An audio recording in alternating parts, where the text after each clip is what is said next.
Qu'en est-il des soins dans les CHSLD? Le débat a repris de plus belle après la sortie hier de membres du personnel du CHSLD Sainte-Dorothée de Laval, dénonçant la qualité des soins qui souffrent du manque de personnel. Paul Brunet est président du Conseil pour la protection des malades. Monsieur Brunet, bonsoir. Entre les revendications syndicales que dénonçait hier le ministre de la Santé, qui est lui-même en campagne électorale, on veut bien comprendre qu'est-ce qui se passe. Vous êtes là depuis assez longtemps, vous, auprès des malades. Vous devez savoir si c'est une réalité ou si c'est tout simplement une négociation mal tournée. Le réseau de la santé a subi une perte d'1 milliard de dollars depuis 4 ans. Avec les coupures, l'objectif de budget, l'équilibre zéro, c'est sûr qu'il y a eu des impacts. Mais il y a eu la réforme également où on a agrandi les régions, on a agrandi les administrations, on est beaucoup plus loin qu'avant du personnel, beaucoup plus loin des centres de décision.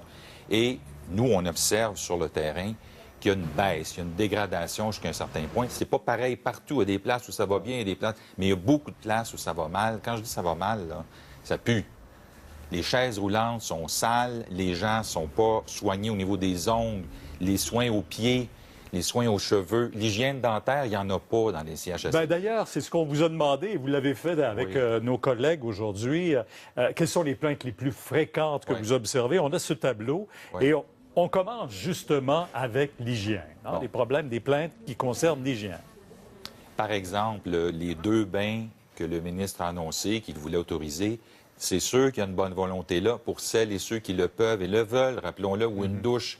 Mais à plusieurs endroits, on nous a rapporté qu'on n'avait pas augmenté le personnel pour faire le bain. Alors, qu'est-ce qu'on fait? On va couper les coins ronds un peu plus. On va prodiguer le 2e bain, mais beaucoup plus rapidement. On lave pas tout. On brasse les gens un peu plus, les gens qui sont lourdement handicapés, les gens qui me disent on me bouscule littéralement parce qu'on n'a pas le temps de faire les choses convenablement, respectueusement. C'est ça qui est en cause. On a de la misère avec ça. Bon, là, c'est l'hygiène négligée, le non-respect des plans de traitement. Qu'est-ce qu'on entend par ça? On est supposé, quand on est admis ou avant de l'être, si c'est possible, être évalué pour savoir qu'est-ce qui nous arrive, c'est quoi notre condition, est-ce qu'elle va évoluer, est-ce qu'elle va dépérir, quelles sortes de soins, de traitements on devrait avoir ou recevoir tout au long de notre présence en CHSLD pour le temps que ça va durer. Beaucoup de ces plans-là ne sont pas révisés. Certains de ces plans-là, on n'en tient pas compte pour plusieurs traitements. Il y a des gens qui ont besoin d'ergo, de physio, et j'ai même vu à certains endroits des gens qui se sont fait offrir des soins pour les payer parce qu'il n'y avait plus de kinésiologue ou d'ergothérapeute sur place ou dans la région. Alors, ce sont évidemment, les gens n'ont pas un sou, beaucoup de gens sont pauvres. Ouais. Alors, ils ne reçoivent pas ces soins-là. Et la qualité des repas, mais pourtant, le ministre Barrette nous a fait 2 grandes conférences de presse avec même où on pouvait goûter à ces nouveaux mets. Oui, c'est pas qu'il est mal intentionné, encore une fois. Beaucoup de développement, de mise en place de ces repas magnifiques-là ne sont pas faites à plusieurs endroits. Puis quand c'est fait, des fois, ça goûte pas aussi bon que le ministre dit que ça goûte. Tu sais, comme on le sait depuis de nombreuses années, je le dis, c'est un des endroits, un des moments qui est le plus important pour des gens dont le plaisir reste souvent le repas. Et je disais encore simplement, mais c'est trop simple, Pierre, les endroits que je visite où le personnel mange la nourriture qu'on sert aux résidents, c'est meilleur.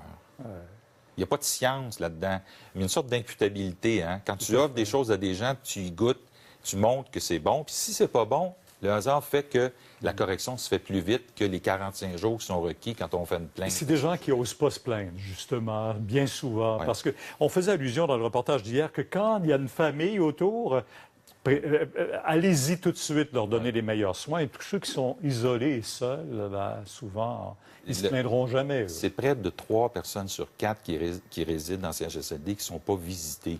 Alors, imaginez-vous à quelle sorte de priorité on peut se livrer quand on sait que du monde ne reçoit jamais de visite. C'est important, d'ailleurs, pour nos comités, les comités d'usagers qui nous sont affiliés, d'aller voir, d'avoir un interlocuteur sur le plancher pour être admis, puis aller voir ce qui s'y passe, sentir. Puis il y a des corridors dans des lieux exigus qui puent parce que les couches prennent trop de temps à être évacuées, enlever des lieux qui sont supposés être un milieu de vie. C'est pas grand-chose, hein, mais c'est des milliers de choses comme ça qui ne se font pas ou pas assez souvent, qui font qu'on déplore encore cette situation-là aujourd'hui. Et quand on sait qu'on sera majoritairement presque des personnes âgées bientôt, ou en tout cas, il y en aura davantage, ça commence à être inquiétant. On commence à parler pour nous-mêmes, là.